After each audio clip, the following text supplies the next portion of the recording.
Welcome to the NC Spin After Spin. Additional comments from our panelists just available on our website. I want to ask each of you, what do you wish you'd have said on last week's show, but you didn't? Chris Fitzsimon? I have said this before. It's been a while, but I always think it's worth reminding folks, North Carolina Republicans who are now bristling at Donald Trump at the head of the ticket partially have themselves to blame. He was a keynote speaker at the Republican Party convention of North Carolina in 2012 and in 2015. In 2012, he talked about Obama not being born here, even though the birth certificate had already been released. In 2015, he talked about Mexican immigrants being rapists and murderers, which sort of set off the outrage about his candidacy from the beginning. So it's one of the lessons is if you're worried about somebody who's saying crazy things, don't invite him to your convention and keep pumping him up. Yeah, memo to self, don't go speak to the Republicans. Joe Mavretti, what do you wish you'd have said on last week's show? Well, I wish that I'd had enough time to talk about the debates and the responsibilities of the chief executive of North Carolina. I mean, this is the 10th largest state in the country. We have a huge budget. We have billions of dollars worth of infrastructure needs. The governor's been talking about it for a long time. That chief executive officer has to put a budget forward for the General Assembly to massage. That budget includes at least half expenditures for education. The governor has some departments of state government over which he appoints the secretaries, but there are other council of state offices that he has to kind of manage but work through elected officials who are at the top of those departments. It's an extraordinarily difficult job. And so what do we have in a debate about it?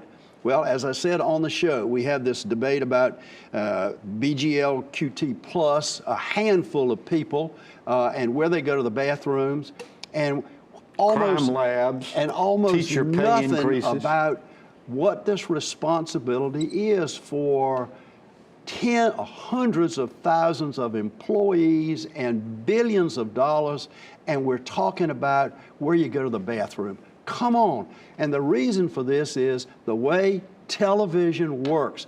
20-second sound bites here, 30-second sound bites here. If it bleeds, it leads, this kind of stuff. And we're not getting to where we need to be about who can run this state well. All right, speaking of sound bites, you've exceeded yours. Dennis Wicker, what do you wish you'd have said on last week's show?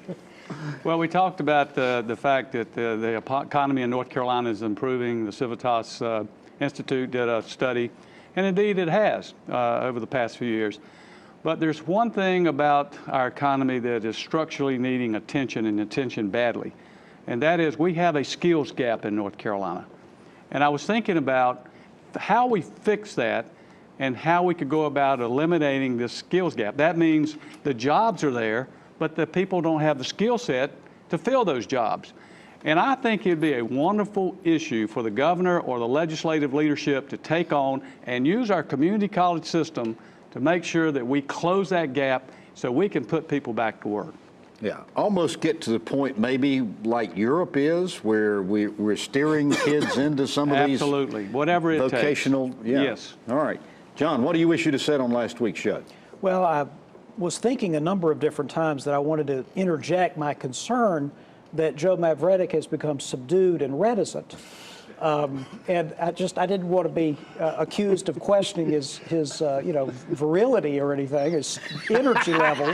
Don't question his virility. Yeah, I didn't think so. All right. But what I've decided to say instead is that the political winds could still shift between now and the election cycle. And in particular, we didn't talk much about the Senate race between Richard Burr and Deborah Ross, a very competitive race, as it turns out, more competitive than I thought it was going to be, somewhat because, maybe largely because of the Trump phenomenon really dragging down the Republican ticket.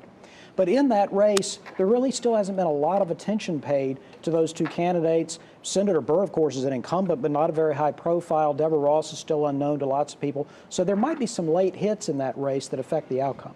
Interesting. All right. Well, thanks for watching the After Spin. We'll have more video all during the week on ncspin.com.